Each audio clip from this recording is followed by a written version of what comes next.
got a prediction for the fight, Logan? It'll be a knockout for sure. Obviously, I'm saying a Jake Paul knockout, and I don't see this fight going more than 3 rounds, bro.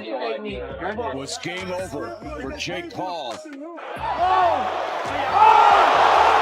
The winner by split decision, Tommy TNT. Over the last 6 years, people have basically sat back and watched Jake Paul run through a lineup that never really screamed danger. Retired athletes, older names past their prime, guys who had nothing to do with real boxing. The one time he stepped in with someone closer to his lane, an Instagram boxer, he got walked down without much resistance. That fight still hangs over his career, whether fans admit it or not. Since then, Jake slowly rebuilt his image, stacking wins and climbing back up step by step. And to be fair, most of the time, he's still must-watch entertainment. Love him or hate him, people tune in. But this matchup was different. What was supposed to be Tank Davis turned into Anthony Joshua, and that jump is wild. That's not a step up. That's going from Weenie Hut Central straight into the salty spittoon. No disrespect to Tank, but Joshua is a whole different animal. The size alone changes everything. And once you see them next to each other, the reality hits fast. Some fans really thought this was about to turn into an anime moment where Jake unlocks some hidden power. From the jump, though, the signs weren't great. Backstage, he's hanging out with Tekashi 6ix9ine, who at this point is dealing with probation issues and even showing off an ankle monitor. That energy alone felt off. Walking out with him, plus Logan Paul lurking in the background trying to grab attention, made the whole moment feel chaotic instead of focused. And let's be real, 6ix9ine's music in 2025 doesn't exactly strike fear into anyone. Jones, Anderson, Silva. I still wouldn't put that past Baiting him with the leg. I bet they could find a way to make man. that happen. That's an Anthony Joshua-esque right uppercut there, David. Hey, it was Congratulations, Miami, your winner, Kino Marley. We ran out of time, sorry. Don't worry about a thing. Official prediction, what are you actually feeling? You told me yesterday 6-7, I wasn't sure if you were actually being serious. Yeah, 5th, 6th round knockout. I'm putting him to sleep. Then came the Drake curse. Drake reportedly put $200,000 in stake money down for a $1.6 million payout that was never going to hit. Throughout the fight, Jake did land a few clean shots, but the gap in power and presence was obvious early on. That moment was probably Jake's cleanest shot of the entire fight. He landed it more flush than anything else he threw all night, but it barely moved the needle. If anything, the counter that came right back seemed to do more damage to Jake than his punch did to Joshua. That pretty much summed up the whole matchup right there. Even his best jab of the night looked decent on camera, but in real time, it just wasn't enough to change anything. Watching this felt like playing a game where you're massively underleveled. You're throwing everything you've got, timing your moves, trying different angles, but none of it is landing with real impact. Every attack looks like it should work, but the health bar barely moves. In the first couple of rounds, fans were already getting restless. Jake spent a lot of time on the canvas, not from knockdowns, but from constantly dropping down whenever pressure came his way. Instead of standing his ground, he was circling non-stop, ducking, weaving, and doing whatever he could to avoid staying in the pocket for more than a second. It reached a point where the referee had to step in and say something, and that alone told the whole story. People didn't tune in to watch someone survive. They tuned in to see a real fight, and what they got instead was prolonged damage control. When the final shot finally landed, it was obvious. One clean, brutal punch that shut everything down. Multiple angles showed the same thing from every side. Jake folded fast, and it didn't look like he even knew where he was for a moment. The crazy part is that the fact he didn't go completely unconscious says a lot about his chin. Most fighters would not have stayed upright after taking a shot like that. That kind of power is something you feel once and never forget. And it looked like Jake experienced that lesson in real time. That's a W. That's a W. Guaranteed W. Guaranteed. It's bad on defense. Yeah, but I told him that you were crazy. That was probably the best one.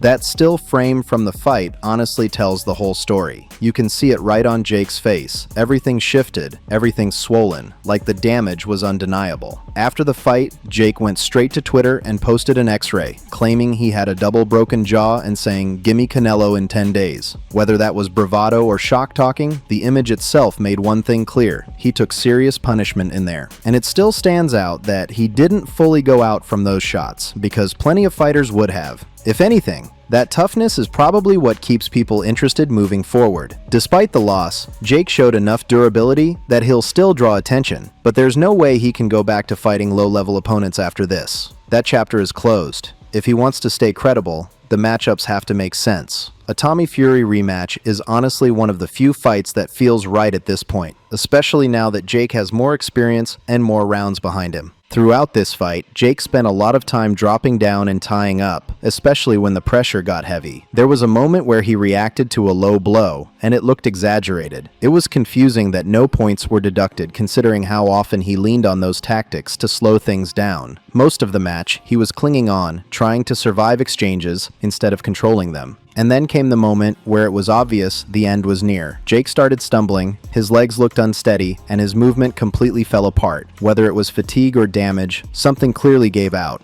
Watching that sequence felt like seeing a stronger fighter close in once they sense weakness, patient and unavoidable, until the outcome becomes inevitable. Like I said before, this was Jake hanging on, just trying to survive, and right here is the exact moment you can tell it fully sank in that he made a serious mistake. You could see it on his face. The confidence was gone, and in typical Jake Paul fashion, it felt like he was still more focused on selling the spectacle than actually winning the fight. Even before the bell and during the rounds, he seemed more interested in trying to get under Anthony Joshua's skin than locking in on a real strategy. Rough tactics gotta stop, okay? The fans didn't pay to see this crap, okay? Amen. You're gonna fight, but fight within the rules, okay?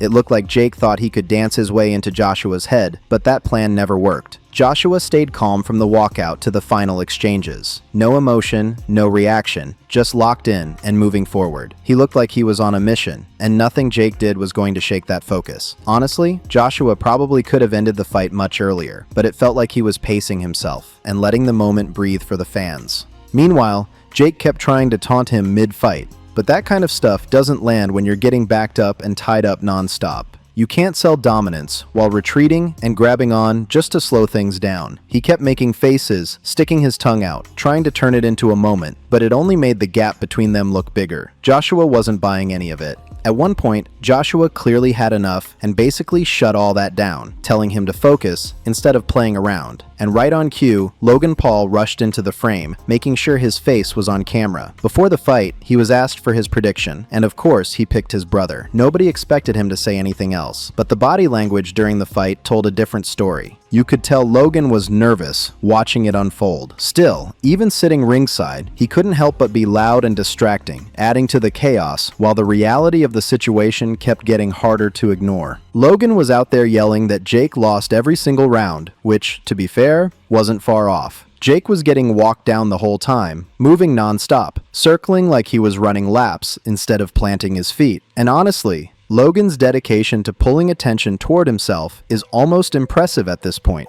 Every moment somehow turns into a Logan moment. It's like, can Jake ever just have the spotlight without interference, even for one night? Then Ryan Garcia jumped in, saying he thought Tank would have done even worse to Jake. What? That's good, bro. You the old guy now. That's crazy. Hey, so what do you do? What are you gonna do? The 4 rounds? You've lost every single one of them. You've lost every single round.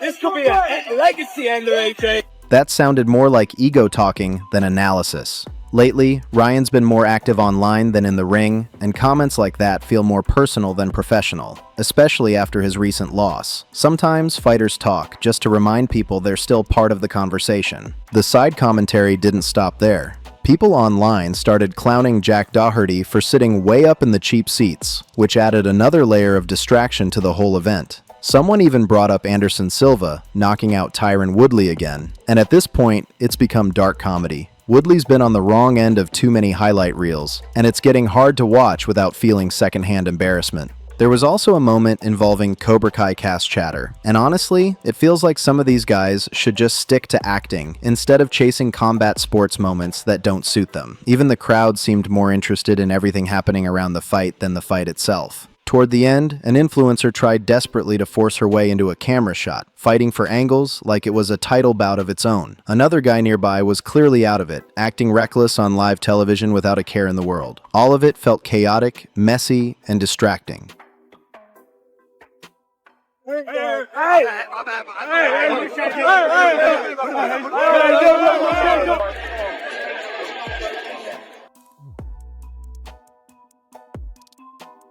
And that's probably the lasting image Jake walks away with. Not just the loss, but the circus surrounding it, replaying over and over when the lights are off and the noise finally dies down. At the end of the day, you still have to give Jake some credit for even stepping into that ring. The size difference was obvious from the jump. He was facing someone who looked 30 to 40 pounds heavier, a former world-class boxer with an Olympic gold medal to his name. That's not a light assignment by any stretch. Most people talking online would never even consider taking that risk. What really stands out, though, is that Jake stayed conscious the entire time. That alone keeps his future interesting. A lot of fighters would have gone completely out from shots like that, and the fact he didn't is probably what keeps fans curious about what happens next. The crowd also finally got what they came for: a real test, real danger, and real consequences inside the ring. Moving forward, the fight that makes the most sense is Jake against Tommy Fury. That rematch feels right, especially now that Jake has more experience and has faced a higher level of opposition. Let me know down in the comments who you think Jake should fight next, and whether you actually enjoyed this matchup.